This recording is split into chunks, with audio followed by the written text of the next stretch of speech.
Bonsoir à tous, je suis Delphine Brosseau et je suis directrice du RASSO et je suis très heureuse de vous retrouver ce soir pour le premier webinaire Lundi Pro du RASSO de 2024. Ce soir, nous allons parler de la valorisation de son expérience scout, mais aussi et surtout de comment trouver un job quand on est chef. Voilà, comment on peut vous aider, quels conseils on va pouvoir vous donner, et puis quels services aussi, quelles propositions on va pouvoir vous faire via le RASSO pour que vous puissiez trouver un stage, en particulier en cette période-là, mais aussi pourquoi pas une alternance ou un job tout court grâce au RASSO. Et pour ceux qui sont encore en service, une offre d'emploi, de job, engagement scout compris. Alors, pour cela, je suis en compagnie de Clotilde Boyer. Bonsoir Clotilde. Bonsoir Delphine. Bonsoir à tous. Et donc, Clotilde, tu es ancienne commissaire de district chez les Guides et Scouts d'Europe. Donc, c'est un petit peu pour ça que j'ai fait appel à toi, mais c'est surtout pour tes compétences professionnelles, puisque tu es coach et consultante et formatrice, justement dans le domaine des ressources humaines. Tu as un cabinet qui s'appelle Coaching and Becoming. Peut-être que tu pourras nous donner un petit peu plus d'informations sur voilà, comment tu accompagnes les professionnels dans ces domaines-là. Et puis, alors concrètement, le déroulé de ce webinaire, on va vous donner des conseils sur voilà, est-ce qu'il faut parler d'expérience scout ou pas dans un recrutement, comment parler, quels sont les atouts de l'expérience scout dans sa vie professionnelle, qu'est-ce que cet engagement, particulièrement pour ceux qui sont chefs et cheftaines, qu'est-ce que ça vous apporte et en quoi ça peut être valorisable dans votre vie professionnelle et dans votre process de recrutement. Comment on parle de l'expérience scout dans un CV, dans une lettre de motivation, sur son profil LinkedIn, en entretien de recrutement. Quelles sont aussi voilà, les questions qui peuvent être abordées, notamment en entretien de recrutement liées à votre expérience scout. Voilà, parfois, il peut y avoir des a priori, des questions un peu dérangeantes. On va aussi les aborder. Ensuite, on vous parlera tout simplement des fonctionnalités du RASSO qui peuvent vous aider à trouver un emploi, un stage ou une alternance compatible avec votre engagement scout, puisqu'on a développé un certain nombre de services au sein de l'association pour vous aider. Et puis, voilà, on aura une phase de questions-réponses. Si vous souhaitez aborder des sujets, si on n'a pas répondu à toutes vos questions, si vous avez encore des interrogations, vous pourrez les poser et Clotilde et moi-même y répondrons le mieux possible. Voilà, donc on va démarrer ce webinaire. Je vais partager un document qui va nous permettre voilà, d'aborder les différents sujets et je vais passer la parole à Clotilde. Clotilde, c'est à toi. Merci Delphine de me passer la parole et merci pour cette proposition d'intervention. Donc j'ai envie déjà de vous passer la parole à vous, les auditeurs du jour, hein, sur quelques questions, juste pour un peu mieux cerner en fait vos besoins, vos attentes. Euh, Est-ce que parmi vous, il y en a qui ont déjà réalisé leur CV ou au contraire pas encore réalisé d'ailleurs, et y ont indiqué leur expérience scout? Alors, vous pouvez répondre dans le chat ou en ouvrant votre micro si besoin. Alors, bon, ce que je vais juste vérifier que vous pouvez tous bien parler. C'est surtout ça. Normalement, vous avez en effet un onglet chat qui permet de parler et vous pouvez sinon lever la main. Et alors, Il y a aussi des attendez, petites bulles de on me dit que questions-réponses. le chat n'est pas ouvert. Hop. Alors, les spectateurs peuvent discuter avec tout le monde. Ça y est, c'est bon, le chat est ouvert pour tout le monde. Excusez-moi pour ce Merci. petit problème de paramétrage. Merci Fabien de nous avoir prévenus, c'est sympa. Et pour les micros, alors pour le coup, comme on est en mode webinaire sur Zoom et non pas en mode réunion, il faut nous signaler si vous voulez qu'on ouvre vos micros. Moi, je peux le faire sans aucun problème. Mais voilà, il faut que je sache que vous voulez parler oralement et pas écrire votre question sur le chat. Donc voilà, normalement, là, tout est OK pour qu'on puisse vous entendre. Donc, voilà, Clotilde va vous poser un certain nombre de questions et vous pourrez y répondre dans le chat au fur et à mesure. Comme ça, voilà, on sait un petit peu quels sont les profils de ceux qui sont là ce soir. Voilà, donc est-ce que voilà selon vos profils, est-ce que rédiger un CV, c'est une première pour vous ou est-ce que vous l'avez déjà fait? Et est-ce que, si oui, vous y avez indiqué votre expérience coûte ou vous n'avez pas osé? Alors, à vos claviers de smartphone, d'ordinateur, voilà, vous pouvez faire ça dans le chat. Dans la partie questions-réponses, on se débrouillera aussi. Je vais regarder dans les deux en même temps. Ok, donc Alors, on a Corentin qui nous dit oui, déjà fait avec une expérience. Ça marche. super. Bon, Euh, on attend les autres réponses, voilà, pour ceux qui OK. Déjà fait. Et j'indique mon expérience coûte aussi. Super. Très bien. N'hésitez pas à répondre au fur et à mesure. Peut-être qu'on peut passer en même temps à la question suivante, Clotilde. oui, tout à Puis, fait, oui. comme ça. Vous allez voir qu'on va détailler évidemment les différents supports de communication euh, pour envisager un recrutement. Donc, vous savez qu'il y a évidemment le CV, c'est la base. Il y aura la lettre de motivation, mais il y a aussi le profil LinkedIn qui est un peu moins connu des jeunes en général, mais très important, hein, c'est le premier réseau professionnel. Donc, est-ce qu'il y en a qui n'ont encore jamais créé leur propre profil LinkedIn? Et qu'est-ce qu'il vous faudrait pour y pallier? Alors, LinkedIn, pas LinkedIn. Dites-nous tout sur le chat.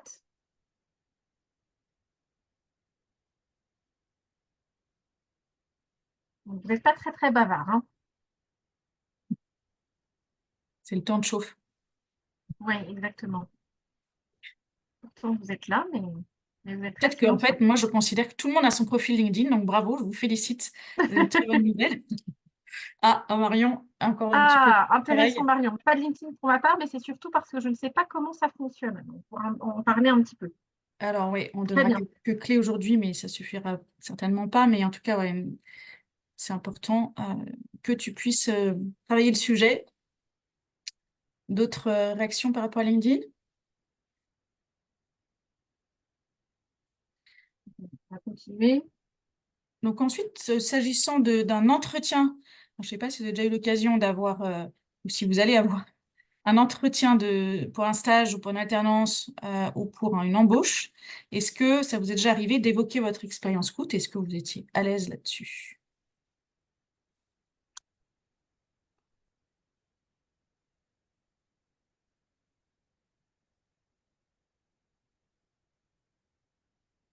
Alors, entretien, pas entretien. Expérience coûte. Dans l'entretien, oui, non.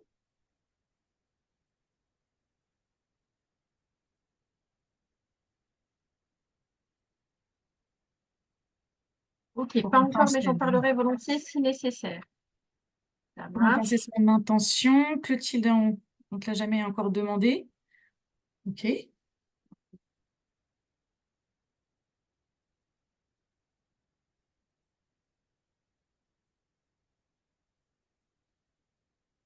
Vianney, ouais, tu avais des difficultés à savoir ce qu'il fallait dire. Donc, bah, écoute, on évoquera tout à l'heure quelques clés. Tu nous diras si ça y répond.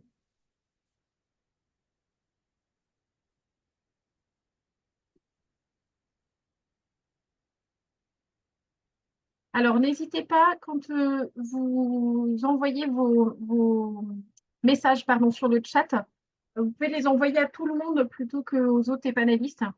Comme ça, tout le monde voit vos réponses. Et comme ça, vous voyez que vous n'êtes pas tout seul à répondre. Ouais. OK. Et puis, Euh, ouais, question suivante. Est-ce que parmi vous, il y en a qui doivent faire un stage prochainement et qui ont donc une échéance? Oui, Marion, les embaucheurs sont souvent assez contents de savoir. Ah non, tu réponds à la question précédente, je pense. Ok. ouais. Oui, tout à fait. En général, il y a un accueil positif hein, quand vous parlez de votre expérience coûte. Alors, Aglé, tu dois trouver un stage avant le 1er février. Ok. Ah oui, OK. c'est précise là. On a 15 jours. Appel à la population. Ça marche. On passe à la dernière question? Alors, qui parmi vous pense que l'expérience coûte est un atout pour sa vie professionnelle? Ou plutôt pas.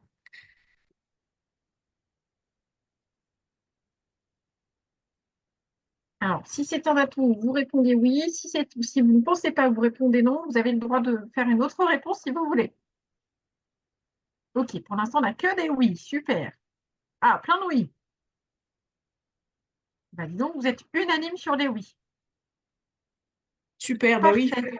vous avez raison de le croire, je confirme, c'est un atout, et on va voir comment on peut le valoriser justement avec quelques clés ce soir. Alors, c'est parti. Alors, des petits éléments à connaître déjà sur le principe, c'est un élément tout simple qui est issu d'un sondage d'OpinionWay en 2018. Donc, ils avaient fait sur un échantillon de 1165 personnes, ils les avaient questionnés sur, selon eux, est-ce que le scoutisme a une image positive? Et 67% d'entre eux ont répondu oui. Donc, vous voyez que c'est une très grosse majorité.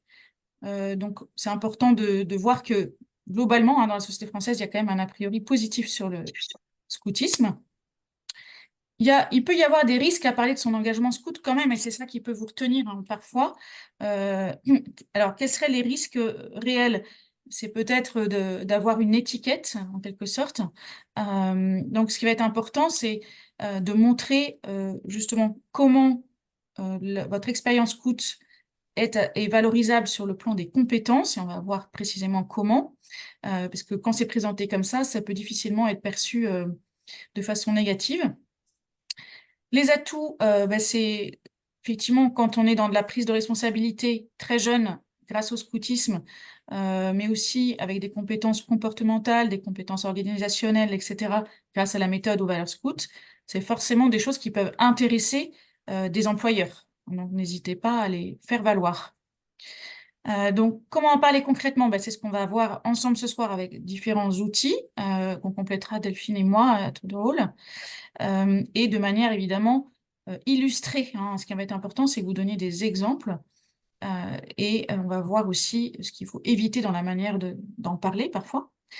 Et ce qui va être surtout important, parce que tout à l'heure vous disiez, l'un de vous disait, on me l'a jamais demandé. Alors effectivement, vous pouvez répondre à une question, mais vous pouvez aussi prendre l'initiative de décider d'en parler, comme justement un atout à faire valoir.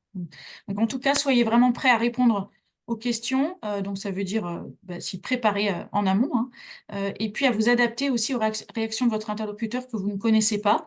Donc parfois, ça peut être un peu déstabilisant, mais vous, en tout cas, restez bien droit dans vos bottes, j'ai envie de dire. Il n'y a rien à cacher et il n'y a rien à regretter ou à appréhender. Voilà.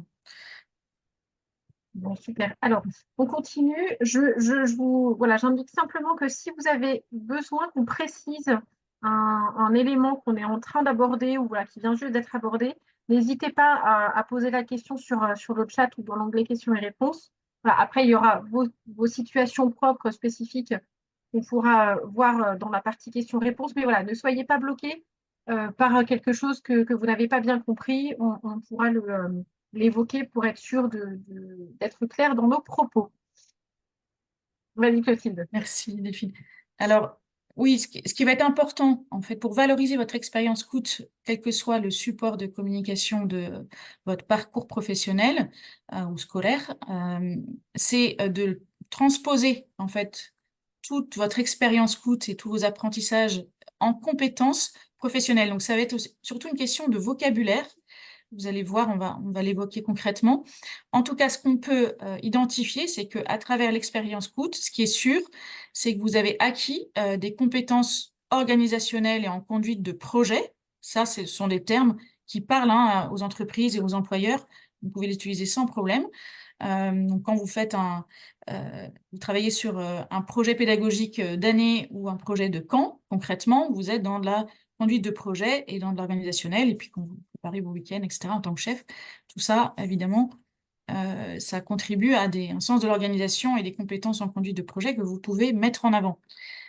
Également, évidemment, un sens du leadership, d'animation et de décision. Donc, ça se traduit par tout simplement l'encadrement de jeunes, hein, de groupes de jeunes dans la durée et votre capacité aussi à manager, entre guillemets, une équipe d'autres chefs. Donc voilà les termes que vous pouvez utiliser. Et puis il y a également une dimension de sécurité, sûreté, santé, hygiène, hein. L'acronyme dans le contexte d'entreprise, c'est HQSE, hein, souvent qui est utilisé pour évoquer cette dimension-là, avec le respect de l'environnement. Et également, eh bien, vous avez acquis des compétences en communication et représentation. Quand vous êtes bien sûr en relation avec les jeunes euh, que vous encadrez, mais aussi vous êtes souvent en relation avec les parents, avec des autorités, etc. Tout ça, bah, ça vous paraît peut-être l'air de rien, ça vous paraît peut-être évident et anodin, mais c'est un apprentissage en fait que vous pouvez valoriser sous forme de compétences. Donc, si je résume, des compétences comportementales, des compétences organisationnelles, relationnelles, managériales et même techniques parfois, hein, plus concrètes. On les détaillera tout à l'heure quand Delphine nous présentera la grille, la fameuse grille du RASO. Au-delà des compétences purement techniques et qu'on appelle, voilà, qui sont plutôt liées à ce que vous avez pu acquérir par votre expérience, vous avez également des compétences qu'on appelle soft skills, hein, compétences douces, ou des valeurs que vous avez acquises à travers votre engagement scout.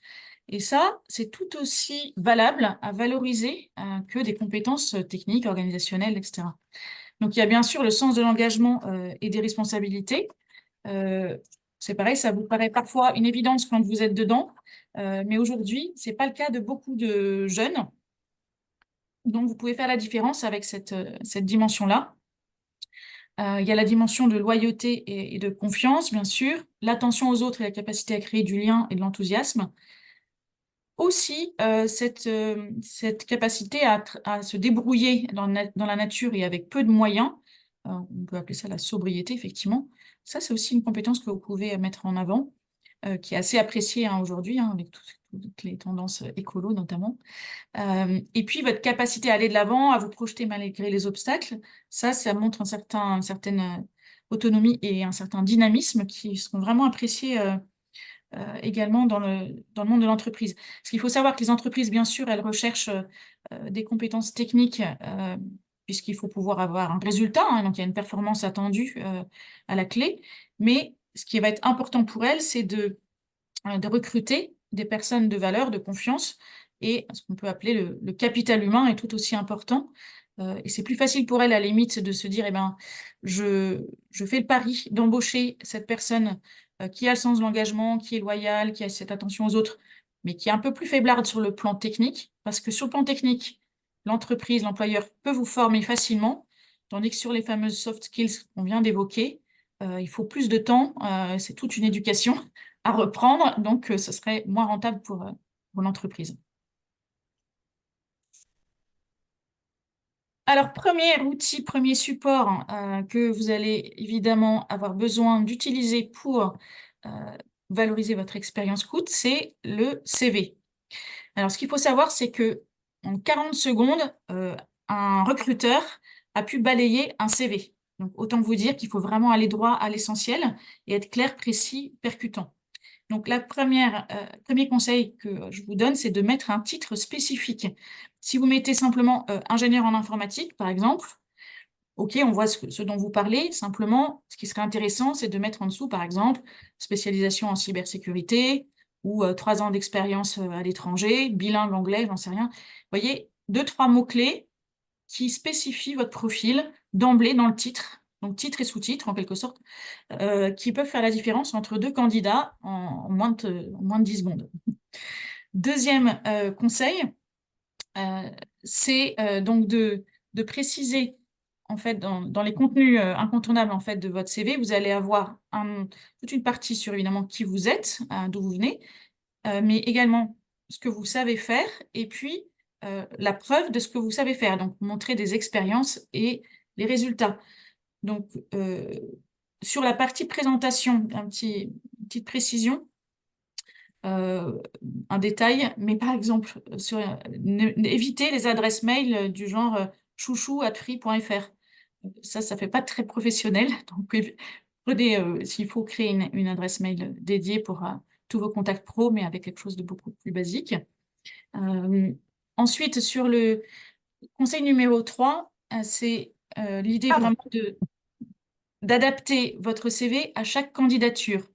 C'est-à-dire que bien sûr, vous allez avoir un tronc commun. Il ne s'agit pas de transformer ni qui vous êtes, ni ce que vous savez faire. Simplement, peut-être de l'agencer différemment, pas forcément dans le même ordre, ou de réutiliser des mots-clés qui sont, par exemple, dans l'offre de stage ou dans l'offre d'emploi qui est présentée pour retenir l'attention du recruteur et puis montrer que vous avez parcouru cette offre, que vous avez creusé le sujet, voilà, et vous vous adaptez euh, à l'interlocuteur. Donc, reprenez le vocabulaire, sachant qu'en plus, pour les grandes organisations, de plus en plus de recruteurs commencent par une présélection de CV à travers des machines qui ont un moteur de recherche, qui vont trier les CV sur la base de mots-clés. Donc vraiment, ça vaut le coup de bien choisir son vocabulaire selon l'offre. Sur la forme, un CV, ça doit tenir en une page. Je pense que vous le savez, mais c'est bien de se le redire. Il doit être clair, précis, aéré, organisé et dynamique. Si vous n'êtes pas hyper doué en mise en page, il existe tout simplement des sites internet de mise en forme de CV qui peuvent vous y aider. Par exemple, Mon CV Parfait, alors il y en a d'autres qui sont plus ou moins gratuits, mais vous pouvez trouver soit des modèles dans lesquels vous entrez, mais qui sont peut-être un peu moins adaptables et modulables, mais qui ont le mérite de vous faire une présentation assez sympa. Oui, Canva, absolument, Marion. Canva peut être un très bon support aussi pour les modèles. Et voyez en fonction de ce que vous voulez mettre dedans, choisissez le modèle vraiment en fonction du contenu que vous allez mettre, parce que parfois c'est un petit peu limitant sur la forme. Donc, il ne faut pas que ça vous gêne. Et évitez le trop fun non plus. Alors ça fait partie du dernier conseil. C'est un CV cohérent et personnalisé qui donne envie de vous rencontrer, mais trouver l'équilibre entre pas trop austère et pas non plus trop fun. Accorder en fait le ton, la forme à votre fonction, à votre activité, à votre personnalité aussi, mais aussi à l'entreprise pour laquelle vous postulez. Et pour conclure, j'ai envie de dire aussi, faites relire votre CV à votre entourage ou à des personnes qui travaillent dans les RH ou qui travaillent dans le secteur qui est visé par vous pour avoir un retour, avoir leur feedback sur le fond et comme sur la forme. Et ça vous permettra voilà, de le préciser, de l'ajuster encore si c'était nécessaire avant de l'envoyer. Après, une chose toute simple, c'est de l'enregistrer en format PDF avec un titre bien éloquent, c'est-à-dire par exemple bien CV Delphine Brosseau et la date par exemple, pour que quand un recruteur stocke tout l'ensemble des CV de ses candidats dans son ordinateur ou un RH, il puisse facilement le retrouver ou l'identifier. Je confirme, c'est beaucoup plus pratique. Voilà pour le CV. Donc, sur la manière de présenter son expérience coûte à l'intérieur de son CV, moi, je vous invite à l'indiquer dans la rubrique activité extrascolaire ou activité extra-professionnelle ou bénévolat, tout simplement, parce que ce n'est ni un loisir, ni un centre d'intérêt, le scoutisme. C'est vraiment une activité en tant que telle. Donc, voilà, choisissez le bon vocabulaire de rubrique dans lequel l'indiquer et parler de vos responsabilités en termes de compétences et d'expérience. Donc, on va le détailler un peu après. Mais voilà, c'est sous cette forme-là qu'il faut le décrire. Et soyez très précis, très factuel, c'est-à-dire vous avez encadré combien de jeunes, c'était quelle tranche d'âge, sur combien de temps, et quelles étaient vos missions, vos responsabilités, les tâches, et éventuellement, si vous pouvez, les résultats obtenus grâce à votre encadrement. Ça va pour le CV? On poursuit. Alors, on passe à la lettre de motivation qui est en général vraiment le document qui est lié au CV, qui accompagne le CV. C'est un exercice assez français, il y a beaucoup de pays qui s'en passent beaucoup, mais nous, voilà, ça fait partie un petit peu de l'exercice. Donc, la lettre de motivation, son contenu va être différent quand même du contexte, puisqu'il va s'agir de répondre à une annonce, à une offre d'emploi, une candidature spontanée ou une recommandation de votre profil via le réseau. Donc, selon ce contexte, vous allez changer un petit peu son contenu. Premier conseil, c'est que votre lettre de motivation, elle doit répondre à un double objectif qui est un, montrer l'adéquation entre votre parcours et votre personnalité et l'offre, adéquation de profil-offre, et prouver votre motivation, parce que le but de votre lettre de motivation, c'est de décrocher un entretien. vraiment ça l'intérêt.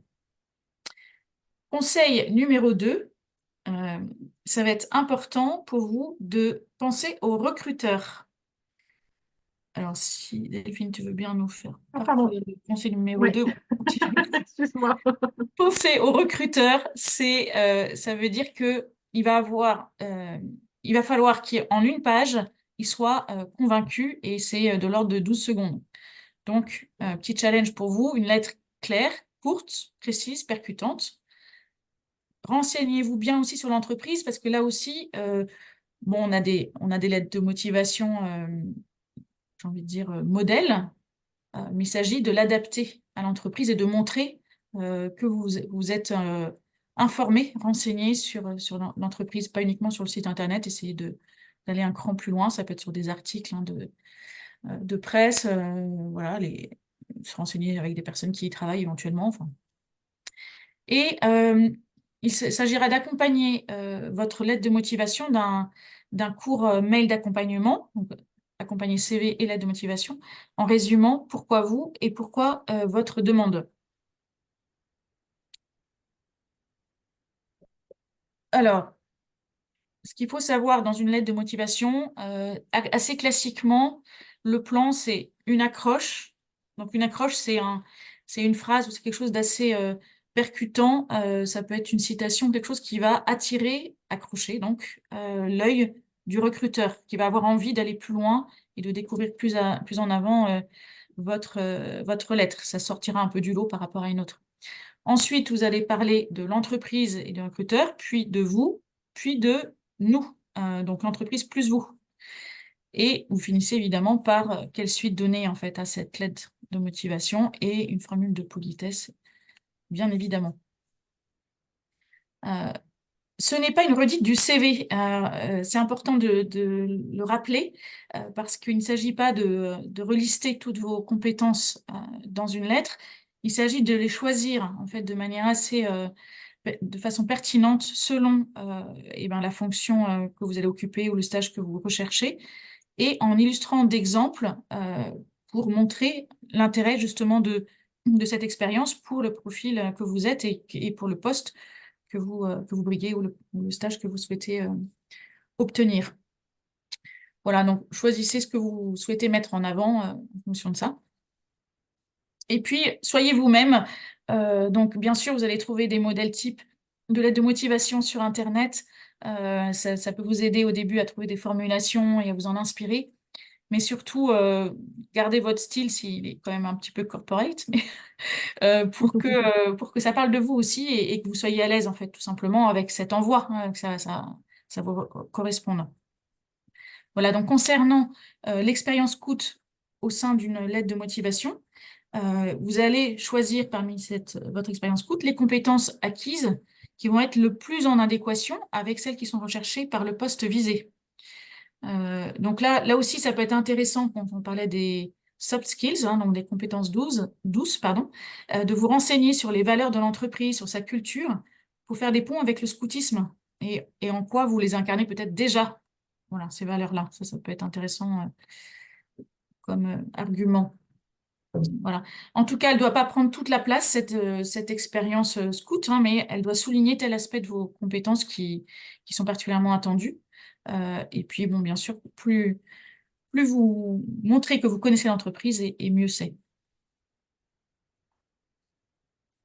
Ah, Ça va pour la lettre de motivation? On enchaîne un peu, mais vous pourrez poser toutes vos questions, alors oui. soit au fur et à mesure, soit à la fin, si vous préférez qu'on les centralise. Il n'y a aucun problème. Donc là, on va Et évoquer. pardon, je précise Oui. que, excuse-moi Clotilde, je précise qu'on fait un replay de ce, comment dire, de ce webinaire. Donc, il faut juste nous laisser le temps de faire le montage et la mise en ligne. Mais si vous le souhaitez, vous pourrez reprendre tranquillement, à tête reposée, voilà, tous les conseils qu'on vous donne, si vous voulez retravailler tranquillement par la suite. Pardon, vas-y Clotilde. Ouais, je t'en prie.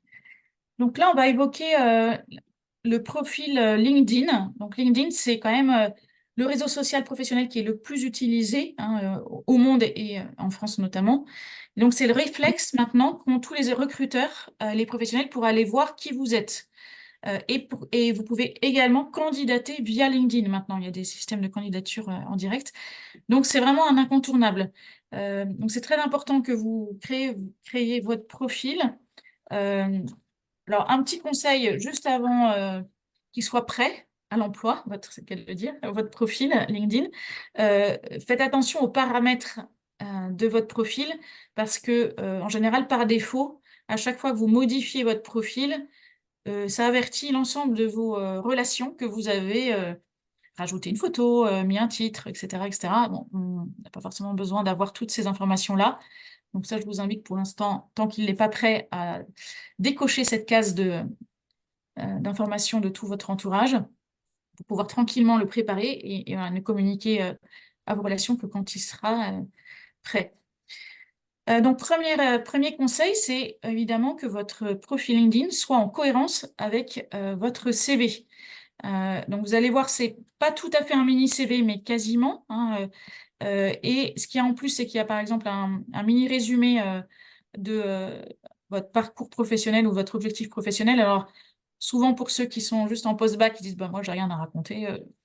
Si, vous pouvez aussi dire un petit peu, parler un petit peu de vous et dire quel est votre objectif au moins, sans être forcément tout de suite dans un récit de parcours. Vous pouvez en tout cas donner à voir ce que vous envisagez comme projet professionnel, qu'est-ce que vous aimeriez trouver comme type d'emploi ou d'entreprise. Voilà, donc il ne s'agit pas de réinventer les choses, hein, mais un profil cohérent.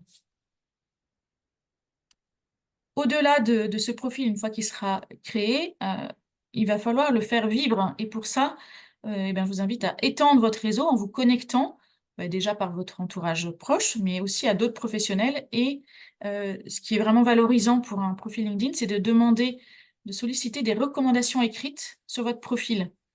Donc, vous verrez, il y a une rubrique qui s'appelle recommandations, où vous pouvez cliquer en fait sur quelqu'un qui est déjà dans votre réseau LinkedIn et demander de rédiger 2, 3 lignes sur vous en disant, voilà, j'ai déjà travaillé avec Corentin, j'ai beaucoup apprécié son sens de, etc., par exemple. Et ça permet de légitimer aussi votre profil aux yeux d'un recruteur. Troisième conseil, pour être visible, il faut être actif.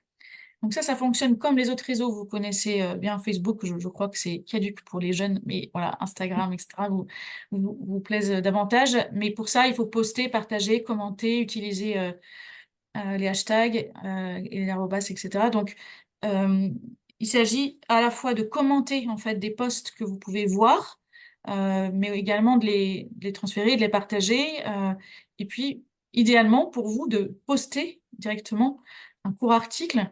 Alors au début, on n'ose pas forcément trop le faire, mais ça peut être en partageant un article que vous avez vu sur LinkedIn, ajouter un court commentaire sur le pourquoi vous y voyez un intérêt ou ce genre de choses. Voilà. Donc ça fonctionne. Il y a un algorithme chez LinkedIn qui permet de faire remonter les profils qui sont actifs, justement, hein. Donc c'est ça, c'est pour ça que je vous le suggère.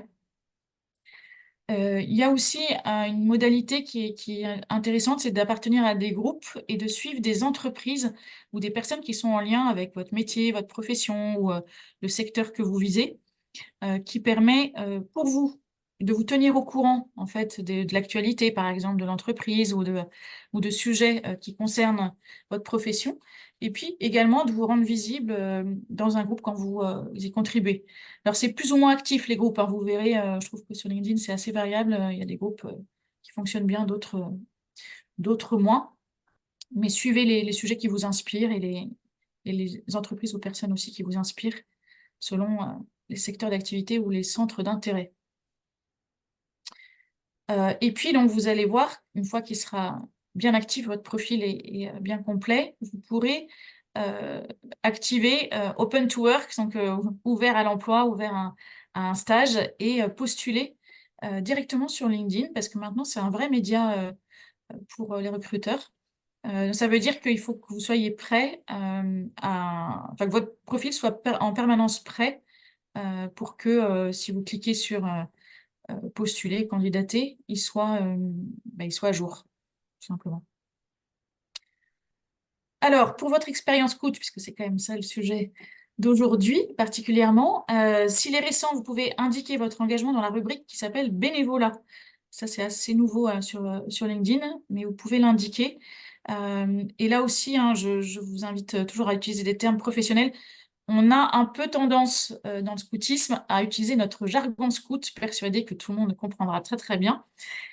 Si vous mettez Akela ou Bagheera, en fait, ça va pas être très très représentatif, par exemple, pour un recruteur, tout simplement. Donc voilà, je reviens à ça, mais ça, Delphine va vous donner des illustrations de termes grâce à la grille qu'a faite la grille d'auto-évaluation des compétences pour le chef et chef 10, qui a réalisé le RASSO. Et puis, ben, la dernière étape que je vous souhaite, c'est eh ben, déjà d'obtenir un entretien, parce que c'est un très bon signal, hein, quand on nous propose un entretien, c'est qu'on a déjà franchi une étape du processus de recrutement. Une clé de réussite, ça va pas vous étonner, hein, c'est que c'est 80% de préparation, un entretien réussi. Hein, donc, ça va passer par un petit travail de préparation justement sur les éléments que vous voulez mettre en avant, mais aussi sur l'entreprise, sur le poste. Voilà, donc ça va être un préalable incontournable, bien évidemment.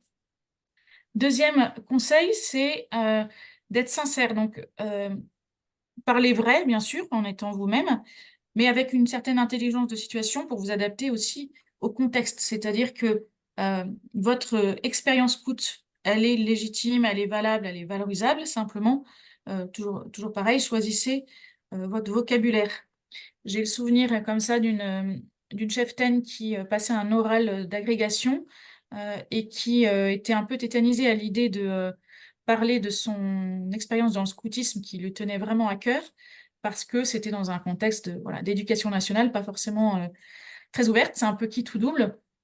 Et en fait, ce qui l'a aidé dans le travail qu'on a fait ensemble là, sur une petite heure de coaching, c'était justement d'identifier en quoi ces compétences scouts pouvaient être euh, transférées dans un vocabulaire beaucoup plus civil, entre guillemets, moins connoté, et qui est tout à fait vrai, en fait. Voilà, ça lui permettait d'être en cohérence quand même avec ce qu'elle avait vécu et son expérience, mais en s'adaptant au contexte pour éviter que ça soit pénalisant s'il y avait quelqu'un en face d'elle, moins enclin à accepter quelqu'un qui a fait du scoutisme.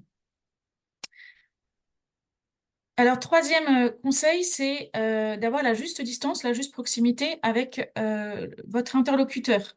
Voilà, c'est pas un copain, c'est pas non plus c'est pas un ministre non plus, hein, mais sachez rebondir sur ses propos. Euh, L'entretien d'embauche ou l'entretien pour un stage, il a un objectif évidemment pour le recruteur d'essayer de cerner le candidat, mais c'est valable à l'inverse aussi, c'est-à-dire que vous, en tant que candidat, vous avez le droit de choisir votre employeur. Vous devez être en capacité à la fin de votre entretien d'avoir suffisamment d'informations pour pouvoir dire oui ou non si on vous fait une offre par derrière. Donc, je vous invite à être aussi proactif dans les questions que vous posez ou à rebondir effectivement pour montrer que vous suivez, intervenir à bon escient, soit pour placer un argument qui va valoriser votre profil, soit pour questionner sur l'entreprise, sur le poste, sur le stage, pour montrer votre intérêt.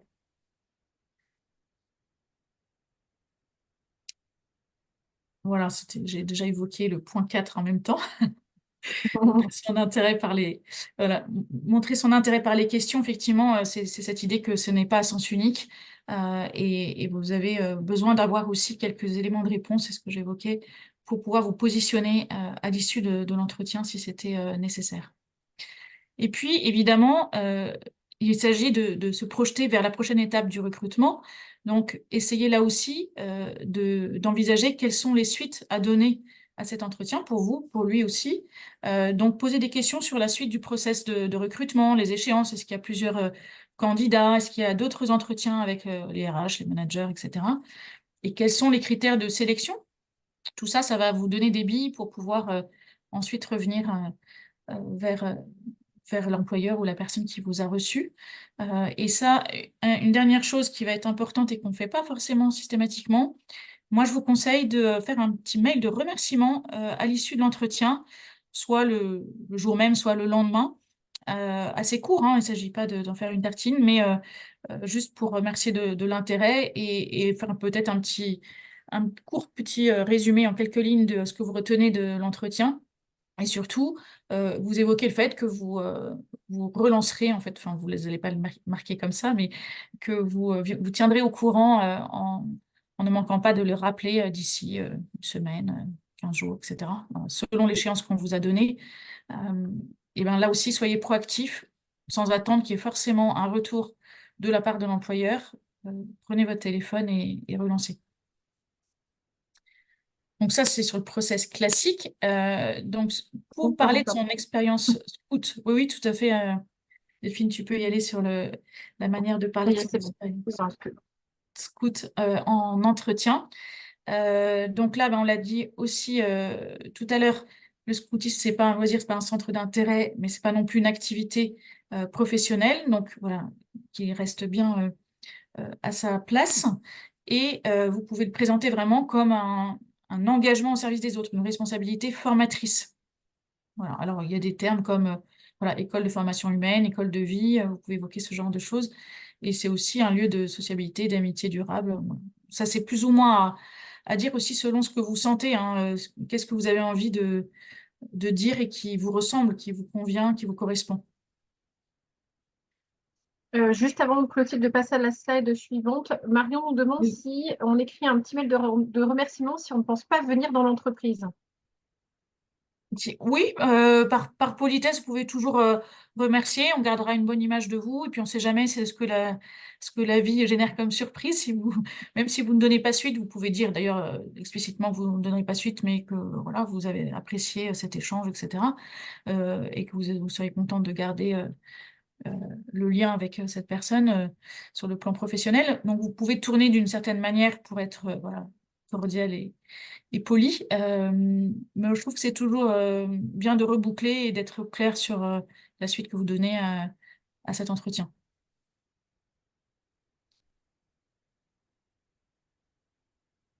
Ça va Oui. pour l'entretien?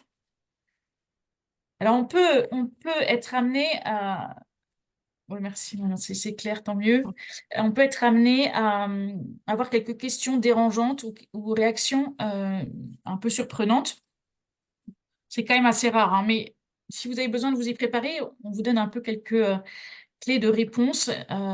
Donc, par exemple, si vous avez un interlocuteur qui vous dit, ouais, mais enfin, les scouts, c'est vraiment un truc de militaire, de tradi, eh bien, vous pouvez rebondir là-dessus en disant, bah, effectivement, c'est sûrement votre point de vue, mais effectivement, Baden-Powell fut un militaire et son expérience de l'observation des adolescents l'a amené à transposer ses enseignements à la vie civile pour les jeunes. Donc, on peut parler d'un contexte militaire, effectivement. Il y a un uniforme et en même temps, l'uniforme, au-delà du contexte militaire, il permet d'avoir une tenue adaptée aux activités tout simplement et ça permet aussi d'avoir une appartenance en fait à une communauté. Euh, et sur le plan militaire, on peut dire aussi que ça apprend ce sens de l'obéissance, qui est quand même une des premières vertus pour quelqu'un qui aspire à prendre des responsabilités. Par exemple, voilà, ça peut être des types de réponses, hein, mais il y en a d'autres. Ce qu'il faut savoir quand même dans les questions dérangeantes et surprenantes, c'est que finalement, parfois, l'intention de votre interlocuteur n'est pas tant d'avoir une réponse à ce qu'il envoie comme provocation, j'ai envie de dire, et c'est plutôt de tester votre manière de réagir. Donc, ne plongez pas trop vite, prenez un petit peu de recul par rapport à la question qui peut vous déstabiliser.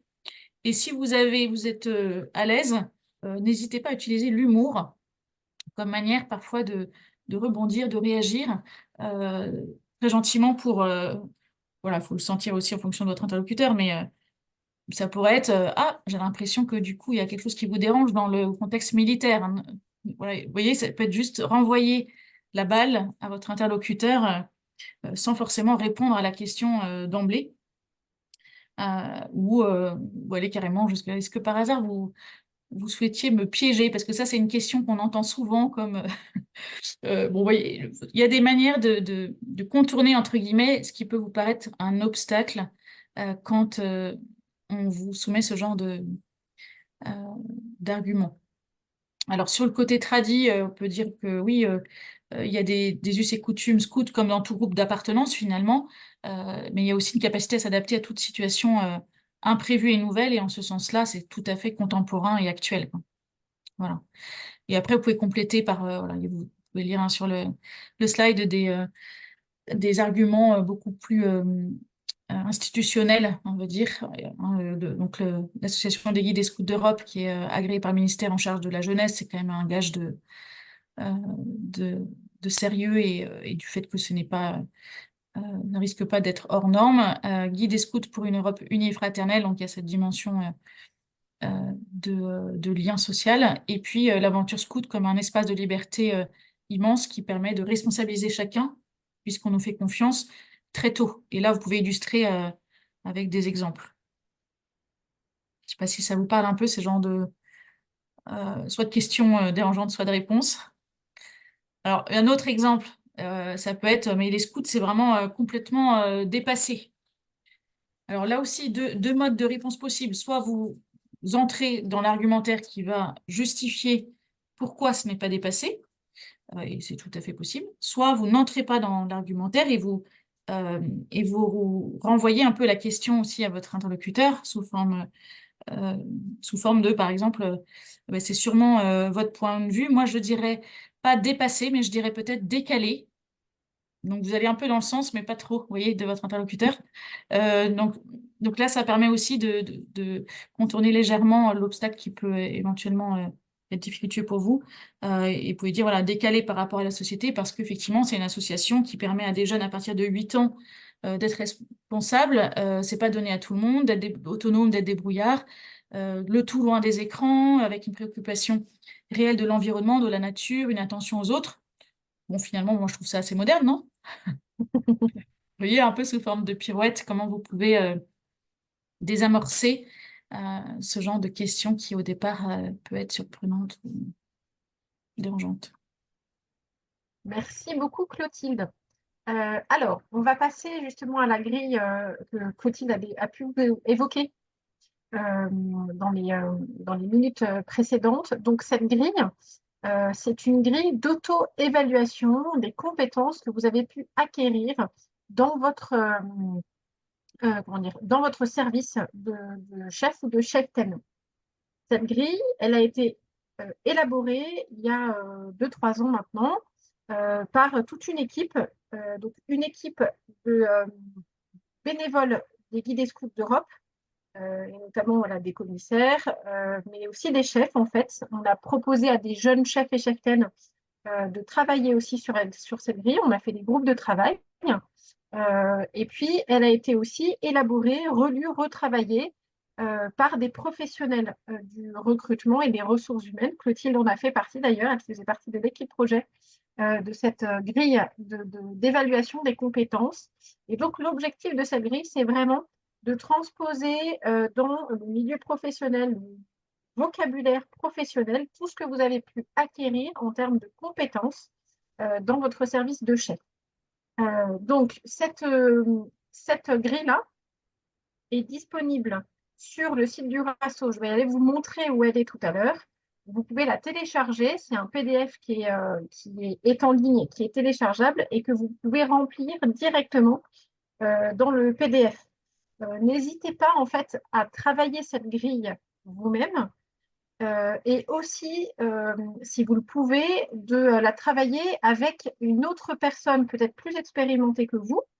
Voilà, ça peut être votre chef de groupe d'un côté et puis voilà, quelqu'un que vous connaissez qui travaille dans les ressources humaines ou qui travaille dans le secteur dans lequel vous avez souhaité travailler. Voilà, croiser un petit peu les regards et vraiment personnaliser cette évaluation à ce que vous avez vraiment expérimenté, ce que vous avez vraiment développé vous-même comme compétence.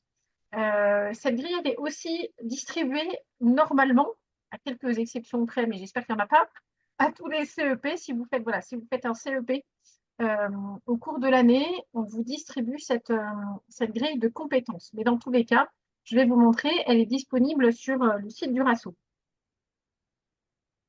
Alors, donc, on va aller hop, sur le site du RASO. Euh, voilà, est-ce que là, normalement, vous voyez mon écran? Clotilde, c'est bon? Vous voyez bien le site là? Oui, oui, tout à fait. Ok, super. Alors, donc, je suis connectée. Voilà, je vous le dis parce que c'est important sur un certain nombre de choses que je vais vous montrer au fur et à mesure. En fait, il faut être connecté pour accéder aux différents services. Alors, la grille, vous pouvez aller la chercher dans le coin des aînés, la petite rubrique qui s'appelle Valorise ton expérience scout. Sur cette page-là, vous allez avoir un certain nombre d'outils. Donc, vous avez cette grille que vous pouvez télécharger.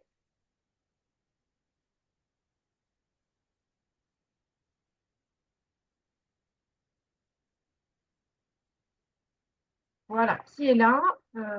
Et donc, je vais essayer de zoomer un petit peu plus. Voilà, euh, pour que vous puissiez voir comment elle est construite. Donc, sur le côté complètement à gauche, il y a les différentes grandes catégories qui ont déjà pu être évoquées par Clotilde tout à l'heure. Compétences comportementales, conduite de projet, compétences relationnelles, compétences managériales et compétences techniques. Donc déjà, rien qu'en lisant ça, vous dites, ah oui, en fait, c'est vrai, potentiellement, je développe des compétences dans tous ces domaines. Donc déjà, vous commencez à vous dire que, en effet, votre engagement scout, il a passé à, voilà, il a une vraie valeur. Et ensuite, cette grille comporte deux colonnes. La première, c'est vraiment sur les compétences professionnelles. Et la deuxième, c'est les exemples, la façon dont on a pu acquérir ces compétences professionnelles dans le cadre de votre service de chef ou chef-thème, mais de manière concrète. Et la troisième colonne, elle est pour vous. Elle est pour que vous puissiez, comment dire, transposer ou plutôt illustrer de manière précise comment vous, personnellement, vous avez pu acquérir cette compétence-là. Euh, Par exemple, je suis capable de définir des objectifs ambitieux et atteignables. Donc là, ça, c'est une vraie compétence de conduite de projet.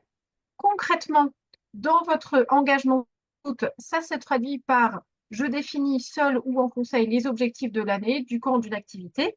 Et là, vous pouvez dire, ben voilà, cette année, je suis euh, chef-ten dans une compagnie, donc j'accompagne 30 guides qui ont entre 12 et 17 ans, et je les mène par un projet d'année qu'on définit ensemble. Il y a un certain nombre d'objectifs. Mon dossier de camp comporte ces objectifs-là. Il y a toute une progression qui est suivie, qui est, voilà. Et comme ça, vous pouvez vraiment dire de manière très concrète comment vous avez pu acquérir et développer ces compétences-là. Gérer un budget, vous pouvez dire, voilà, moi, je prépare mon camp pour cet été. Ça peut être déjà une façon de pouvoir aborder cette histoire de camp d'été et de 15 jours de congé que vous avez demandé. Et là, vous pouvez dire, ben voilà, concrètement, un camp d'été où on amène 30 jeunes à l'autre bout de la France, ça représente un budget de 4 600 € que nous devons financer, etc., etc. Donc là, vous pouvez donner des éléments très précis, factuels, chiffrés, objectifs. Donc voilà pour cette grille de compétences. Est-ce que tu veux, Clotilde, compléter peut-être? Pas spécialement, je pense que tu l'as bien illustré, et puis on l'évoquait tout à l'heure, mais effectivement, pensez vraiment à piocher, j'ai envie de dire, dans ces compétences professionnelles, ce qui vous correspond à vous, et en essayant d'avoir autant j'ai envie de dire, de compétences douces que de compétences techniques. Voilà. N'oubliez Oui. pas toutes les dimensions que peuvent recouvrir les compétences. Oui, et bien sûr, d'évoquer celles qui vont être particulièrement pertinentes par rapport à l'offre à laquelle vous postulez. Voilà, parler d'hygiène et de sécurité, ça va avoir un sens pour voilà, certaines candidatures, ça ne va pas en avoir pour d'autres. Et c'est la même chose pour chacun des grands domaines. Alors, hop, j'arrête le partage. Je reviens sur la présentation pour que je puisse vous parler de la suite. Voilà. Alors, je fais un petit point sur les congés parce que ce n'est pas toujours très très clair pour les jeunes, qu'on soit en stage, en alternance, etc. Voilà, on démarre sa vie professionnelle, ce n'est pas toujours évident d'avoir ces notions-là. Euh, donc voilà, un point un peu juridique, un peu droit social, pour que vous ayez les idées au clair sur ce sujet-là. concrètement, quand vous êtes en stage, vous n'êtes pas salarié de l'entreprise. Donc, vous n'avez pas les mêmes droits qu'un autre salarié.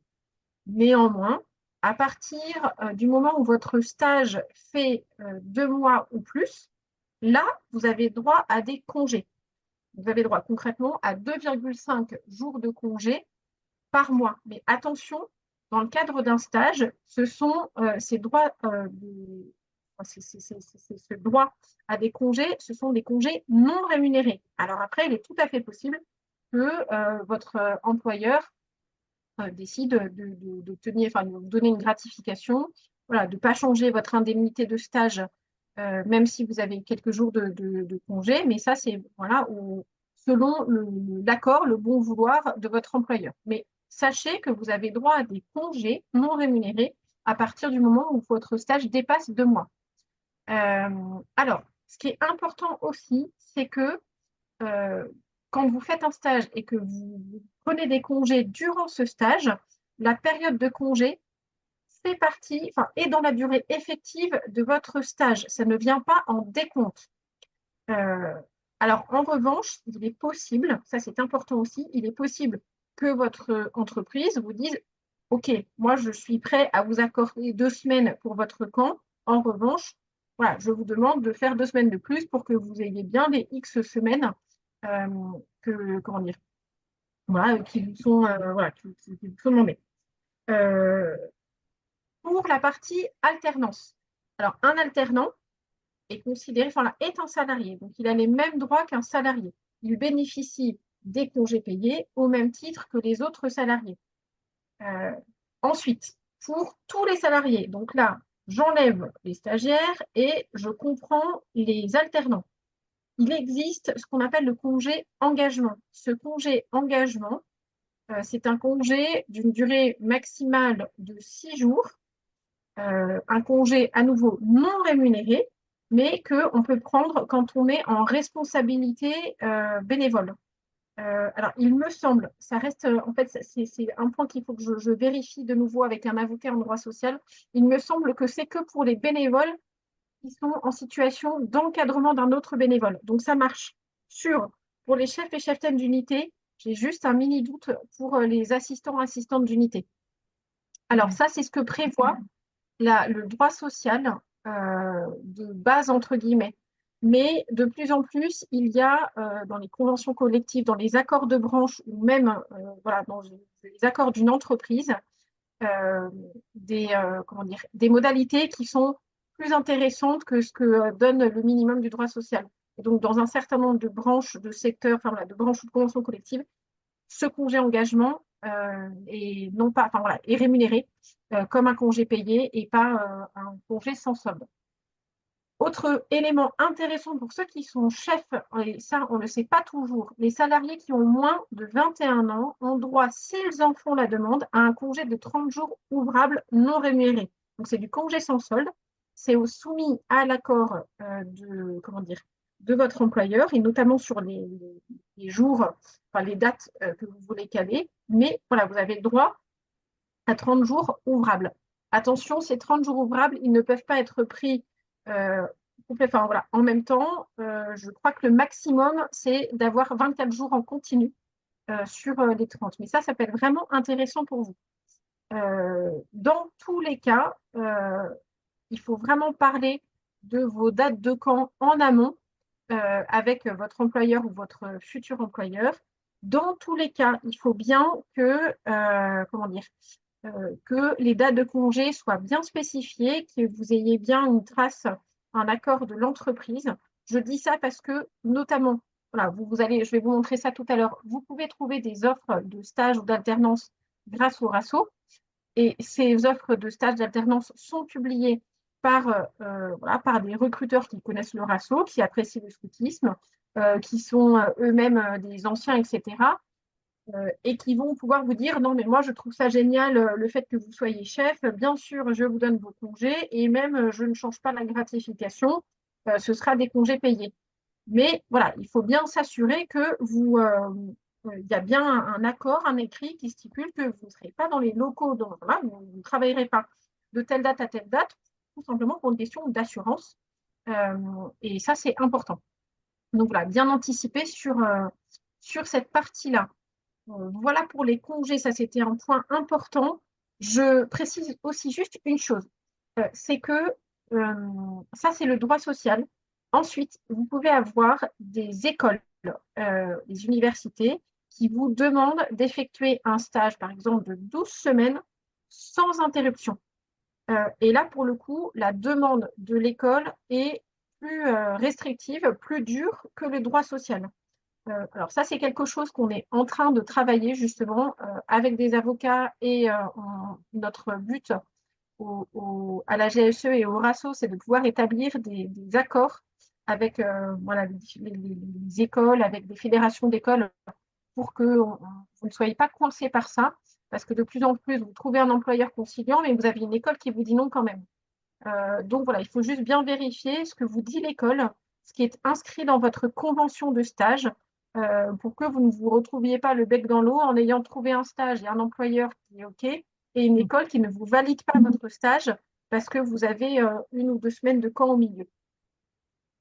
Voilà pour cette partie congé. Alors, ensuite, je vais vous parler très concrètement des différents services qu'on vous propose au RASO pour pouvoir trouver votre stage, alternance ou votre emploi. Donc, il va y avoir un certain nombre de choses. Je vais vous faire une mini-visite guidée de l'espace emploi qui vous permet de consulter les offres disponibles sur la plateforme du RASO. Ces offres, elles sont publiées par des membres du RASO et par tous les recruteurs, quels qu'ils soient, qui ont envie particulièrement de proposer leurs offres à des aînés, enfin des bénévoles, enfin des chefs qui sont encore bénévoles au sein de l'association ou des anciens. Donc, on va faire une petite visite tout à l'heure. Après, il y a ce que l'on appelle la lettre des talents. Alors, comme pardon, dans cette partie-là, vous ne. Ah, je ne vais pas y arriver. Je vais juste vous copier-coller le lien dans le chat, mais je le ferai tout à l'heure quand j'arrêterai le partage parce que là, ça ne va pas marcher. Euh, donc aujourd'hui, vous pouvez seulement consulter des offres. Vous ne pouvez pas publier une recherche de stage en disant bonjour la communauté du RASO, je cherche un stage en marketing de juin à septembre. Et donc, pour pallier à ça, on vous propose en fait de poster votre recherche sur un petit Google Forms. Donc, c'est le lien qui est là. Et nous, en fait, on publie vos recherches sur le site du RASO. Donc ça, je vous donnerai le lien. Et cette page-là, elle est visible par les membres du RASO. Et les membres du RASO peuvent vous contacter voilà, s'ils sont intéressés par votre profil. Alors, je fais un petit point sur Recrute un chef versus le RASO, parce que vous êtes certainement un certain nombre à connaître les deux et à pas savoir voilà, qu'est-ce qui est quoi. Enfin bref, c'est un peu le jeu des différences. Donc le RASO, c'est l'association des aînés et anciens guides scouts d'Europe. Donc ça marche pour tous ceux qui sont bénévoles au sein des guides scouts d'Europe et pour tous ceux qui ont été guides scouts au sein de la GSE. Sur la plateforme du RASO, il y a un espace emploi qui est disponible pour tous les membres du RASO, qu'ils soient anciens ou aînés. Ça, c'est le RASO. Et l'année dernière, il y a tout juste 1 an, on a lancé la plateforme Recrute un chef. Cette plateforme, on l'a lancée avec les guides scouts d'Europe et les scouts unitaires de France. Voilà, c'est une plateforme lancée par voilà, 3 associations.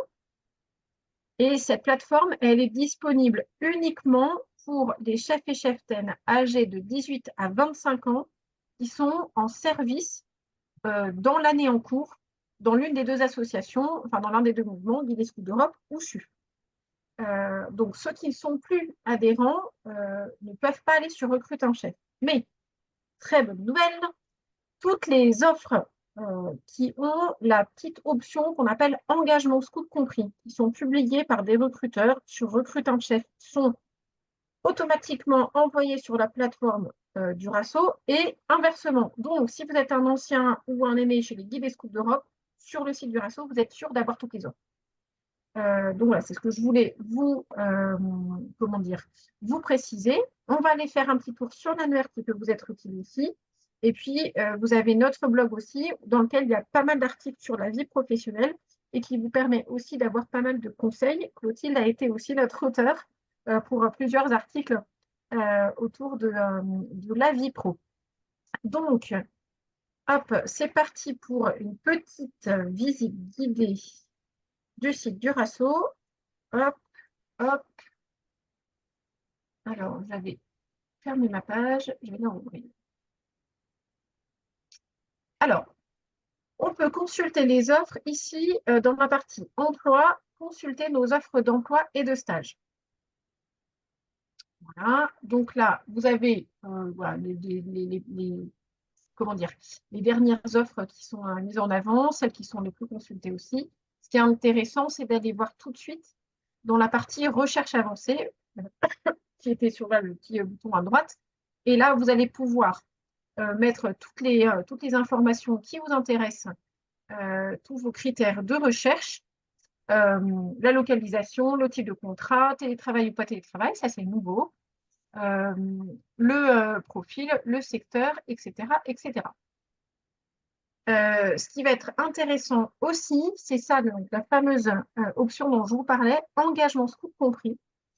Là, en fait, quand un recruteur publie une offre d'emploi, il a cette même option. Et donc, quand il la coche, ça veut dire que l'employeur s'engage à vous permettre de continuer votre service scout et notamment à partir en formation en CEP ou en camp scout. Donc, quand vous avez, donc vous pouvez cliquer en disant, moi, comme j'ai un camp à faire cet été, je veux voir que les offres engagement scout compris. Et là, vous allez voir apparaître les offres. Voilà, aujourd'hui, il y a 52 offres. Vous voyez bien ici, en fait, le petit picto engagement scout compris. Si vous ne l'avez pas coché en amont, en fait, vous verrez du coup les offres qui sont engagement scout compris et celles qui ne le sont pas.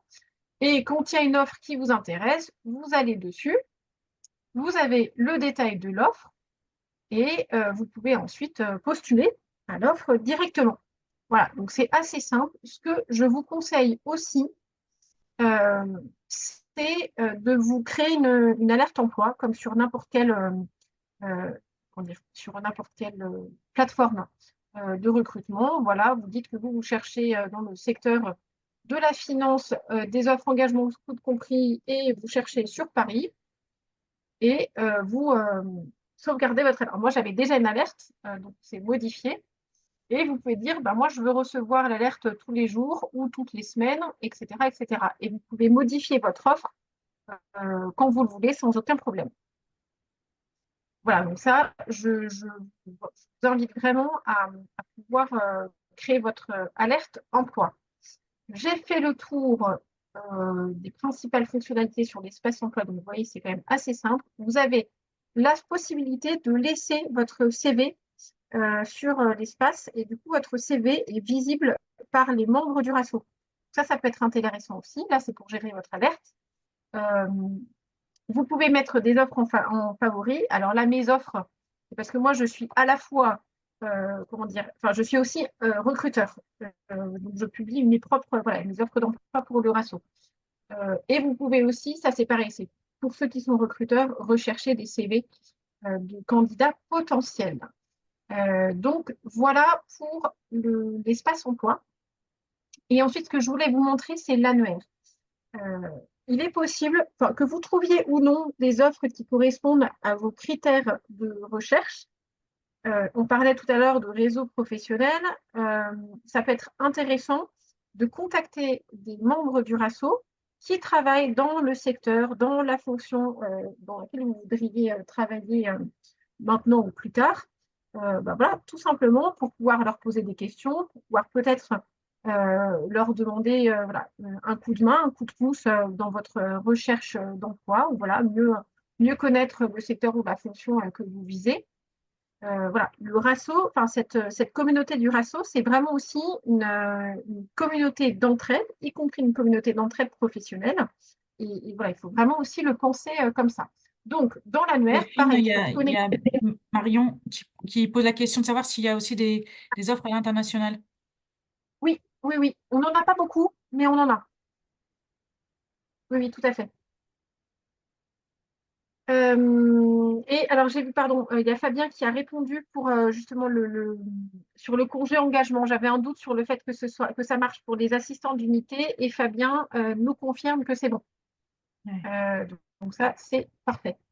Donc, oui, j'arrive sur l'annuaire. Donc, vous pouvez rechercher un membre du RASO sur l'annuaire.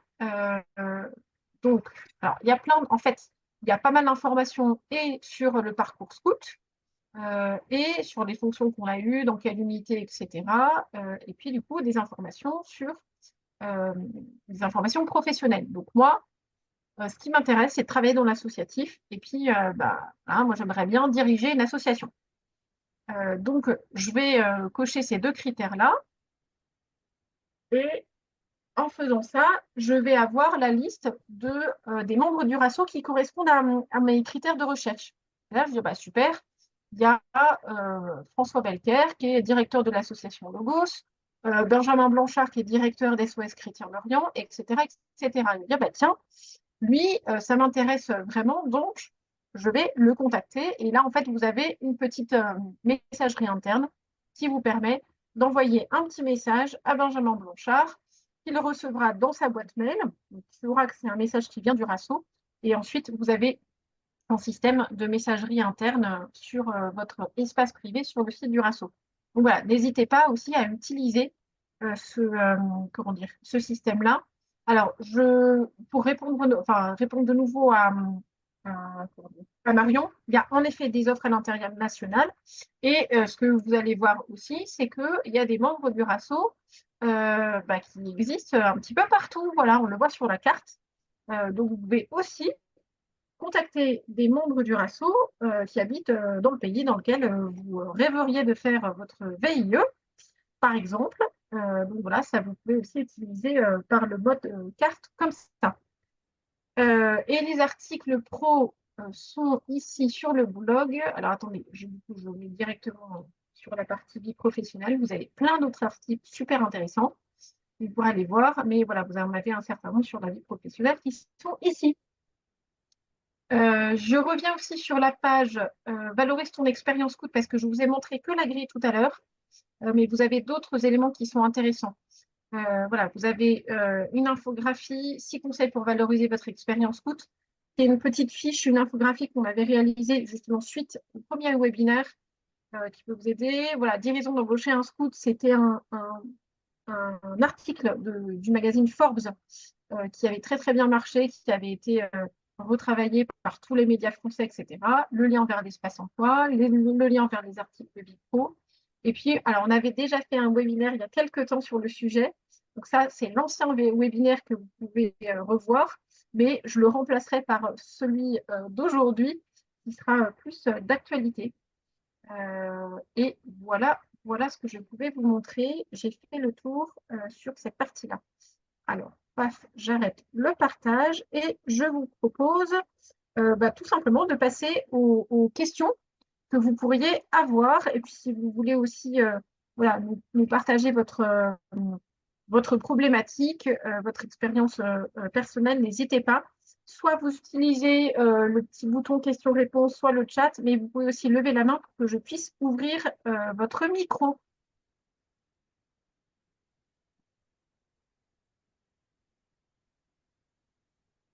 On vous laisse quelques secondes pour réfléchir, écrire si vous le souhaitez. Peut-être peut-être que tout était super clair et qu'il n'y aura pas de questions. Je vous donne simplement deux informations qui peuvent être intéressantes pour vous. Le 11 mars, on fait un webinaire sur comment créer et dynamiser et développer son réseau professionnel. On parlait tout à l'heure justement de développer son réseau sur LinkedIn. Je vous parlais tout à l'heure de prendre contact avec des membres du RASO pour vous aider dans vos démarches de recrutement ou tout simplement dans votre vie professionnelle. Et donc, on fait un webinaire là-dessus parce que ce n'est pas toujours facile. On est parfois un peu gêné, on ne sait pas comment s'y prendre, etc. Donc là, on fait un webinaire le 11 mars sur le réseau professionnel pour les débutants.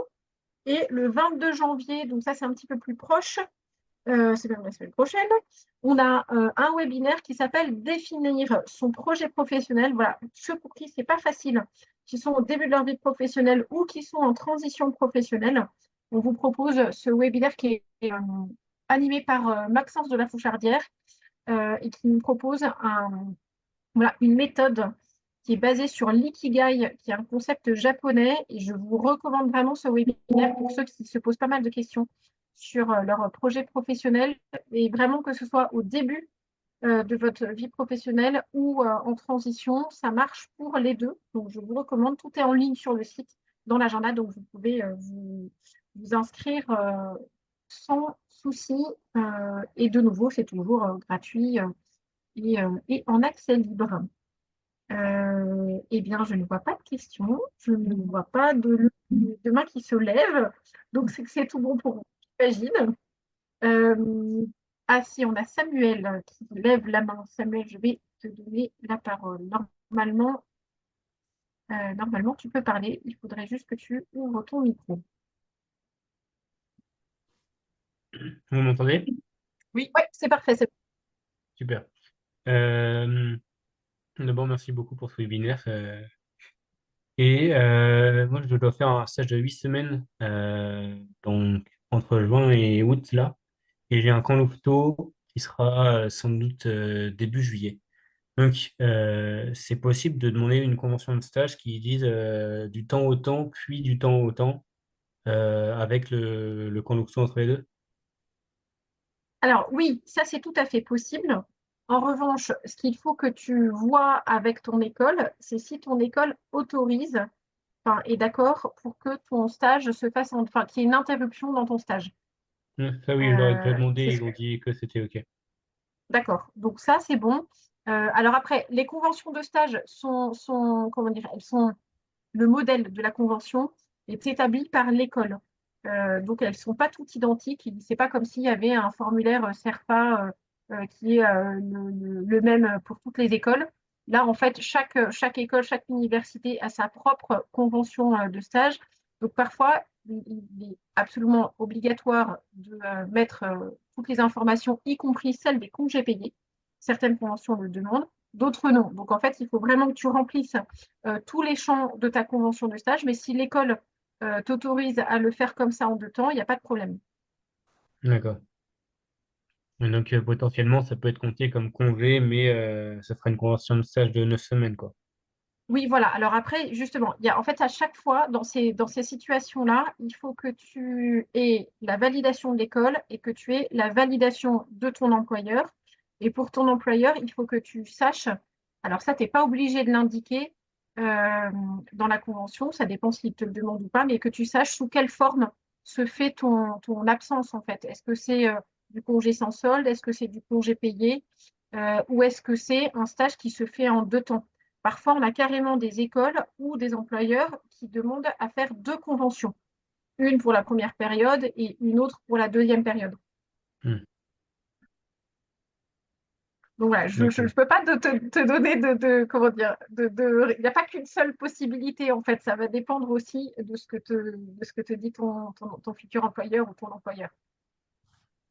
D'accord. Est-ce Merci qu'on a quand beaucoup. même répondu à ta question? Oui. Ok, super, parfait. Alors, est-ce qu'on a d'autres? Ah oui, il y a Corentin qui lève la main. Normalement, Corentin, c'est bon, tu vas pouvoir ouvrir ton micro. Vous m'entendez? Oui, Oui, c'est parfait. Bonsoir, Corentin. Oui, vous m'entendez bien? Oui, absolument, ça marche. Ok. Merci beaucoup. Par exemple, je prends l'exemple de mon CV qui peut servir pour d'autres personnes. Moi, j'avais mis dedans que je faisais, par exemple, du scoutisme depuis 11 ans et j'avais précisé que, sans rentrer précisément dans les détails, que je faisais pas mal de randonnées en montagne pendant des camps de 2 semaines en été, que j'encadrais des camps de jeunes de 8 à 12 ans et que j'avais aidé dans des associations comme les Petites Sœurs des Pauvres ou la Maison Lazare. Est-ce qu'il faut rentrer encore plus dans les détails ou c'est déjà suffisant et l'employeur a déjà bien compris que je faisais du scoutisme et que j'étais intégré à fond dedans? Moi, ça me paraît déjà très éclairant. Après, ça dépend ce que tu as envie, toi, de transmettre. Et puis aussi, parfois, quand on a son premier CV, on n'a pas tant que ça d'expérience professionnelle à valoriser. Du coup, il y a un ratio, j'ai envie de dire, de développement des activités extra-professionnelles qui peut être plus important que sur un CV de quelqu'un qui a plus Hmm. d'expérience pro. Après, sur l'employeur, ben, en fait, dans tous les cas, le CV, c'est un premier support qui va servir à échanger davantage lors d'un entretien, par exemple. Donc, ce qu'il faut, c'est que tu en dises suffisamment pour que on situe un petit peu que tu es quelqu'un, a priori, d'engagé, voilà, de tourner vers les autres et de responsable. On peut déjà imaginer que on a affaire à quelqu'un comme ça à travers tes expériences de bénévolat. À mon avis, sur un CV, ça suffit déjà. Après, tu pourras le détailler à l'oral ou le détailler en piochant dans une ou l'autre de ces expériences-là dans ta lettre de motivation, par exemple. Ok, très bien, bah, merci beaucoup. Je Et je compléterais peut-être en disant que je pense que c'est bien aussi d'insister sur les responsabilités que comment dire, que ça t'a permis en fait d'avoir cette expérience-là. C'est une chose en fait de dire que on s'est occupé de jeunes de 8 à 12 ans, mais en fait on pourrait se dire que ok, en fait c'est un animateur de colo qui a joué au foot toute la journée. Ben non, en fait concrètement c'est pas ça du tout. Ça va beaucoup plus loin en fait. Et donc parfois en tant comment dire, quand on connaît pas très bien le scoutisme, on comprend pas trop la différence entre, voilà, je suis animateur BAFA dans une colo et je suis chef scout où en fait il y a une préparation en amont, un niveau de responsabilité qui est bien plus important que, en gros, je fais du babysitting, quoi. Ça, voilà. Et je pense que c'est aussi important dans les différents supports de bien montrer cette différence-là, en fait. Ça va plus loin que juste je m'occupe des enfants. Oui, d'accord. tout à fait. Merci beaucoup. Mm. Alors, eh ben, je pense que c'est bon. Je ne vois plus de main levée. Enfin, je vois encore celle de Samuel, mais je pense que c'était, comme elle sait pas, je pense que c'était pour tout à l'heure. Ça n'a pas bougé. Oui, voilà, c'est tout bon. Merci Samuel, j'avais un doute. Euh, Pas de questions dans le chat, pas de questions dans les questions et réponses. Donc, pour moi, ça va être bon. Merci beaucoup à tous d'avoir suivi ce webinaire. J'espère qu'on a pu vous donner un certain nombre de clés et de conseils et puis d'outils pratiques aussi pour que vous puissiez avancer dans votre recherche de stage d'alternance ou d'emploi. Clotilde, je te dis un grand, grand, grand merci Oui, pour merci ton à toi aussi. intervention brillante. Voilà, c'était comme toujours extrêmement clair, extrêmement précis. Donc un grand merci à toi. Je vous souhaite à tous une très bonne année. On peut encore le dire parce qu'on est encore Oui, tout à fait, ça marche. de janvier.